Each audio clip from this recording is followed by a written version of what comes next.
Hi viewers, welcome to Amrutha's world. ನಾನಿವತ್ತು ಮರ ಕೆಸುವಿನ ವಿಡಿಯೋ ಮಾಡಲಿಕ್ಕೆ ಬಂದಿದ್ದೇನೆ. ಇದು ಹೆಚ್ಚಿನವರು ನೋಡಿರಲಿಕ್ಕಿಲ್ಲ. ಮರ ಕೆಸು, ಮರದ ಮೇಲೆ ಆಗುವಂತಹ ಕೆಸು, ಇದು ನಮ್ಮ ಶರೀರಕ್ಕೆ ಅತ್ಯುತ್ತಮ ಅಂತೇಳಿ ಹೇಳಲಾಗ್ತದೆ.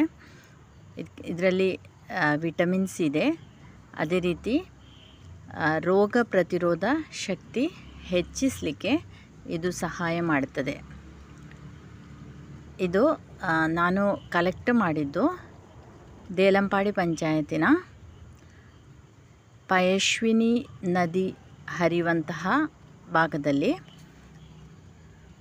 ಹೊಳೆಯ ಬದಿಗಳಲ್ಲಿ ಇರುವ ಮರಗಳ ಮೇಲೆ ಈ ಗಿಡ ಇದೆ. ಈ ಕೆಸುವನ್ನು ಅಲ್ಲಿಂದ ಸಂಗ್ರಹಿಸಿದ್ದೇನೆ. ನಾನಿವತ್ತು ಇದರ ಪತ್ರೊಡೆಯನ್ನು ಹೇಗೆ ಮಾಡೋದು ಅಂತೇಳಿ ತೋರಿಸಲಿಕ್ಕಿದ್ದೇನೆ. ಪತ್ರೊಡೆ ನಮಗೆ ಹಲವು ರೀತಿಯಲ್ಲಿ ಮಾಡಲಿಕ್ಕೆ ಸಾಧ್ಯ ಆಗ್ತದೆ. ಸಿಹಿಯಾಗಿ ಮಾಡ್ಬೋದು, ಒಗ್ಗರಣೆ ಹಾಕಿ ಮಾಡ್ಬೋದು, ಅದೇ ರೀತಿ ಖಾರ ಮಾಡ್ಬೋದು. ನಾನಿವತ್ತು ಮಜ್ಜಿಗೆ ಹುಳಿಯಲ್ಲಿ ಪತ್ರೊಡೆಯನ್ನು ಹಾಕಿ ಹೇಗೆ ನಮ್ಮ ಬ್ರೇಕ್ಫಾಸ್ಟನ್ನು ತಯಾರಿಸ್ಬೋದು ಅಂತೇಳೋದನ್ನು ತೋರಿಸ್ತಾ ಇದ್ದೇನೆ.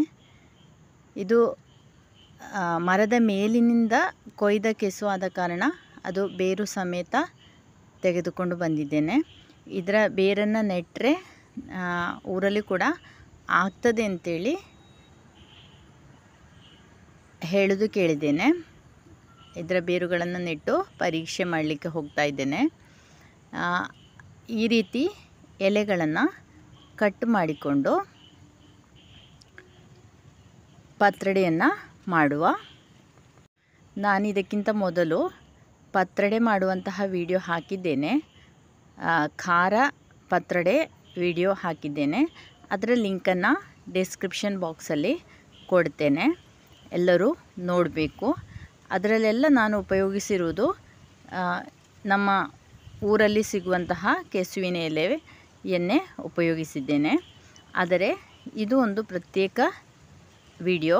ಯಾಕೆ ಅಂತೇಳಿದರೆ ಮರದ ಮೇಲಿರುವಂತಹ ಕೆಸುವನ್ನು ಉಪಯೋಗಿಸಿಕೊಂಡು ಮಾಡಿರುವಂಥದ್ದು.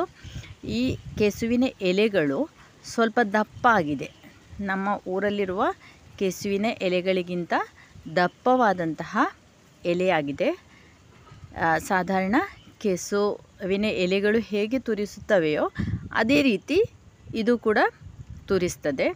ಆಗ ನಾವು ಪದಾರ್ಥ ಮಾಡುವಾಗ ಅಥವಾ ಪತ್ರೊಡೆ ಮಾಡುವಾಗ ಇದಕ್ಕೂ ಹುಳಿಯನ್ನು ಸೇರಿಸಿಕೊಂಡೇ ಮಾಡಬೇಕಾಗ್ತದೆ.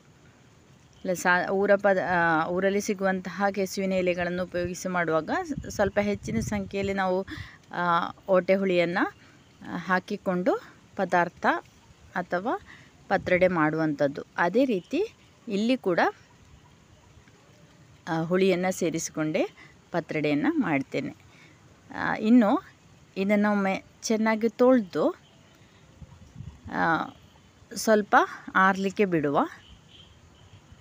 ಇನ್ನು ಇದನ್ನು ಒಟ್ಟು ಸೇರಿಸಿಕೊಂಡು ಚಿಕ್ಕದಾಗಿ ತುಂಡರಿಸುವ.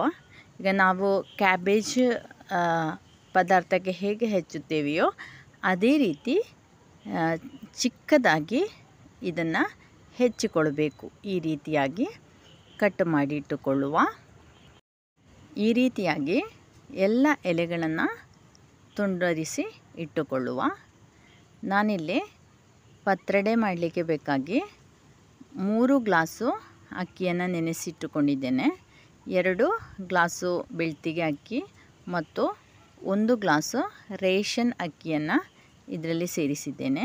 ಇದನ್ನು ಚೆನ್ನಾಗಿ ತೊಳೆದು ಜಾರಿಗೆ ಹಾಕಿಕೊಂಡು ರುಬ್ಬಿ ತೆಗೆಯುವಾಗ ನಾವು ಇದಕ್ಕೆ ಸೇರಿಸಬೇಕಾದ್ದು ಕೆಂಪು ಮೆಣಸಿನ ಹುಡಿ. ನಾನಿಲ್ಲಿ 1 ಚಮಚ ಕೆಂಪು ಮೆಣಸಿನ ಹುಡಿಯನ್ನು ಹಾಕಿದ್ದೇನೆ ಮತ್ತು ಸ್ವಲ್ಪ ಅರಶಿನವನ್ನು ಸೇರಿಸಿದ್ದೇನೆ.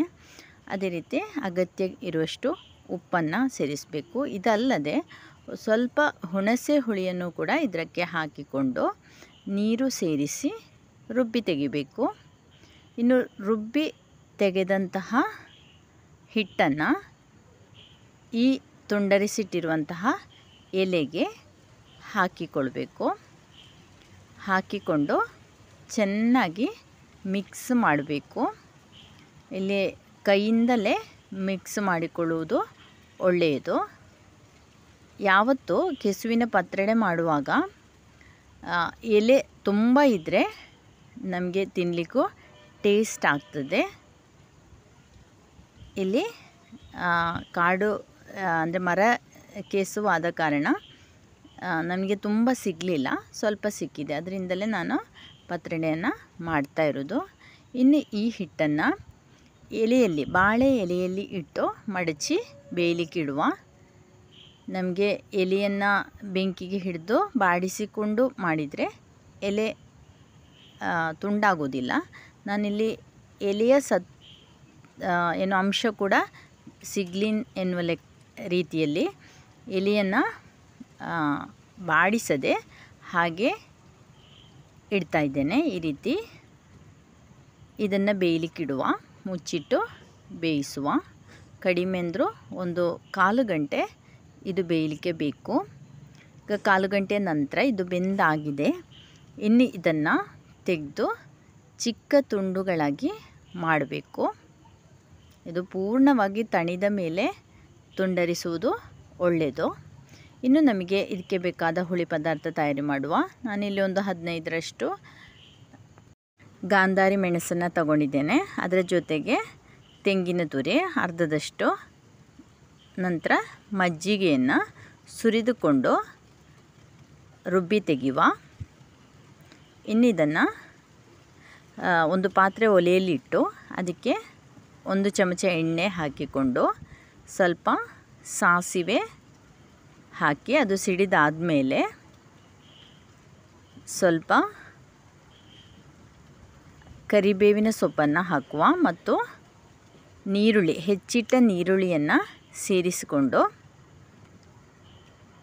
ಅದು ಸ್ವಲ್ಪ ಕೆಂಪಾಗುವವರೆಗೆ ಫ್ರೈ ಮಾಡುವ. ಸ್ವಲ್ಪ ಕೆಂಪಾದರೆ ಸಾಕು. ಇದು ಸ್ವಲ್ಪ ಕೆಂಪಾದ ಮೇಲೆ ಅದಕ್ಕೆ ನಾವು ಅರೆದಿಟ್ಟಿರುವಂತಹ ಪದಾರ್ಥವನ್ನು ಹಾಕುವಂಥದ್ದು.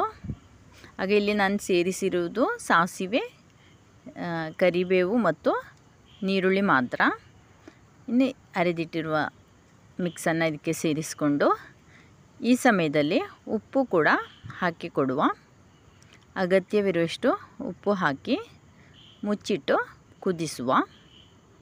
ಒಮ್ಮೆ ಚೆನ್ನಾಗಿ ಮಿಕ್ಸ್ ಮಾಡಿಕೊಂಡು ಕುದಿಸಿದ ಮೇಲೆ ಇದು ತಣಿಲಿಕ್ಕೆ ಬಿಡಬೇಕು. ತಣ್ಣದಾದ ಮೇಲೆ ನಾವು ತುಂಡರಿಸಿಟ್ಟಿರುವಂತಹ ಪತ್ರೊಡೆಯ ತುಂಡುಗಳನ್ನು ಇದಕ್ಕೆ ಹಾಕಿಕೊಂಡು ಚೆನ್ನಾಗಿ ಮಿಕ್ಸ್ ಮಾಡಬೇಕು. ಆಗ ನಮ್ಮ ಪತ್ರೊಡೆ ಹುಳಿ ರೆಡಿ. ಇನ್ನು ನಮಗೆ ಇದನ್ನು ಬ್ರೇಕ್ಫಾಸ್ಟಿಗೆ ಅಥವಾ ಸಂಜೆ ಟೀ ಜೊತೆ ಸರ್ವ್ ಮಾಡ್ಬೋದು. ಮೊದಲ ಬಾರಿಗೆ ಈ ಚಾನೆಲ್ ನೋಡೋದಾದರೆ ಖಂಡಿತವಾಗಿಯೂ ಸಬ್ಸ್ಕ್ರೈಬ್ ಮಾಡಿ, ಅದೇ ರೀತಿ ನಿಮ್ಮವರಿಗೆಲ್ಲ ಶೇರ್ ಮಾಡಿ. ಈ ರೆಸಿಪಿಯನ್ನು ಎಲ್ಲರೂ ಟ್ರೈ ಮಾಡಿ. Thank you for watching.